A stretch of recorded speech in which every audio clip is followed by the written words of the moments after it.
Hi everyone, I'm here today with Marg. Hi. And we're going to be making gung. It's literally just an egg. This is really difficult, guys.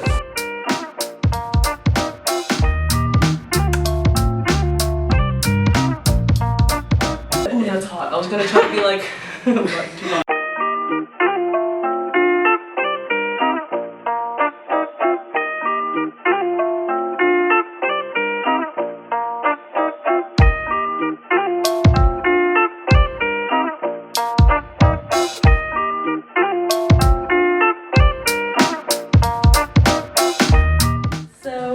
We cooked today. So growing up, you were talking about how your mom like cooked like a bunch and like sometimes it was hit or miss and stuff. Mm-hmm. Did she make like a lot of Asian Chinese food or? Yeah, so my mom was like a waitress in China, and I guess she like took dishes from there. But yeah, she cooked like egg and tomato, gumbao chicken. Dumplings, obviously. Baozi's. Oh! What's that last the one? best. Baozi's, it's like the steamed bun with the baozi, yeah. So you talked about how your mom was like a waitress in China, and I know that you're an immigrant, right? Yep. Did you grow up in China with your mom? Or elsewhere? So I was born in Argentina. So I lived there for about a year, and then we moved to China. But I wasn't allowed to be born. Because, you know, like, they have that, like, the two-child rule that they recently lifted. And you have an older sister. Mm-hmm. So I had to live with my aunt. Yeah. Yeah, so I was there for like a year, and then we moved to the U.S. And we lived in Connecticut. Yeah. West Hartford, Connecticut, super cold. And then after that, South Carolina, and then LA. How did you jump around to such, I mean, like, LA is so different from, like, South Carolina, and how did you jump around from such different places? My dad's work for like Connecticut and South Carolina, but California we moved there because my whole family kind of did acting. Like all my sisters and I. My mom kind of put us in acting. I don't act now, but yeah, so we actually came to LA for like 6 months. So my younger sister, because she like booked this, I don't know if you know the show One Tree Hill. So she was on that as like a reoccurring character. So that's like when her career started like being a thing. So then we moved to LA so she could do auditions and stuff, and we took classes. For like more opportunities and stuff. And then my family really liked it. And I moved around so much, so I was kind of just like, another place. Cool. Yeah. This is home now. Also, like when you were jumping around, like I know that you were in like your violin orchestra, like playing like classical piano and stuff. Like, how'd you get started in that? So this is also another super Asian thing, but I feel like all like Asian parents put their child in like either violin or piano. Yeah. So my mom did that. I was in my like the youth philharmonic in South Carolina. And just like school orchestra in general, and then my mom like put me in piano classes, and I really like classical piano. I think it's like really pretty. Like you still listen to classical music now. Yeah, so. I love it. So you said your mom isn't really musical and she doesn't really listen to music. No. But I saw like on one of your older Instagram posts, like you had a picture of like you with your dad's mic. Yeah. Is he musical? He is actually. He was in like a band when he was younger, and he's actually like someone who's been very influential to me in the sense of like showing me artists. Like he listened to a lot of like 90s rock. So that's why I feel like I have a definite influence based off that, like lyrically especially, like Elvis Costello, Nirvana, like.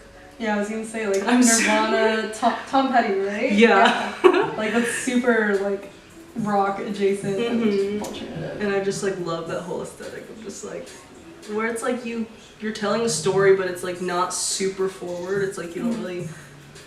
It's like you don't exactly know what's going on, but like they do, you know. Yeah. It's like random.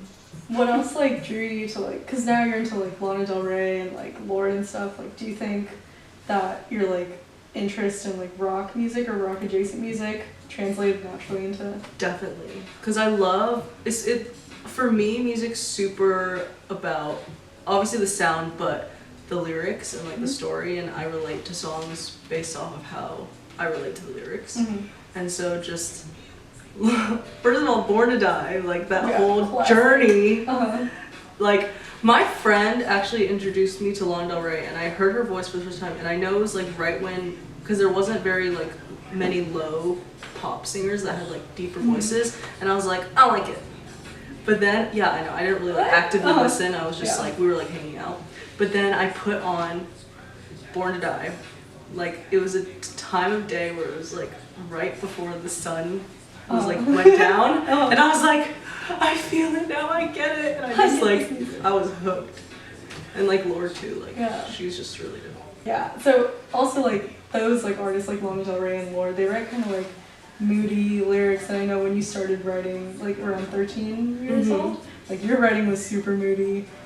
And like obviously like you've grown up, like you're 22 now, but how would you say your music writing has changed from then to now? Since I moved around so much as like a young like kid, I was such in my own world, and I'm definitely very dramatic and like melodramatic. So like everything I experienced, I feel like I was just like had like a dark twist. I was just like, I'm a sad girl. The angst of being a teenager. Facts. Like I was like I was pretty temperamental too. Like my dad told me when I was younger, like I was like, now I feel like obviously with just time and experiencing things,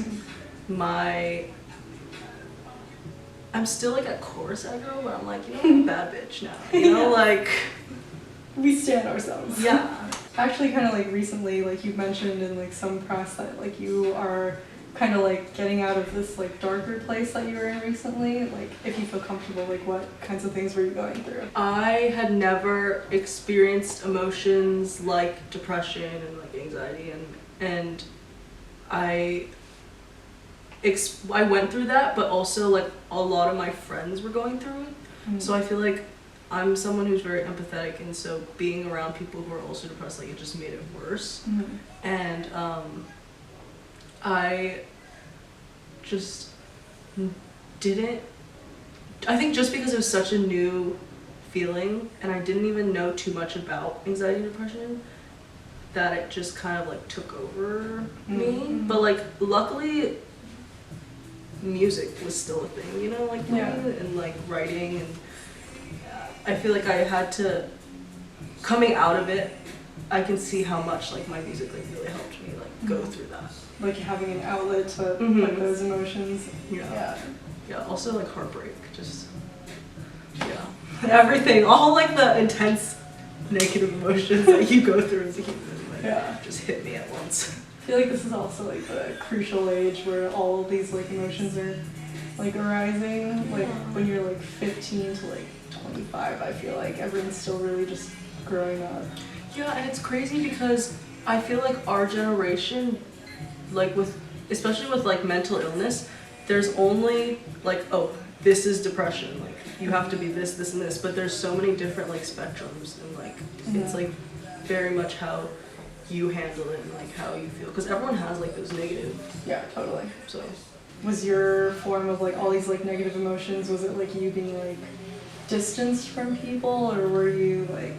No, I think what happened was I realized like what the world was, but I focused more on just like the negatives of it, and was like, what's the point if it's like so like everything's really bad, you know?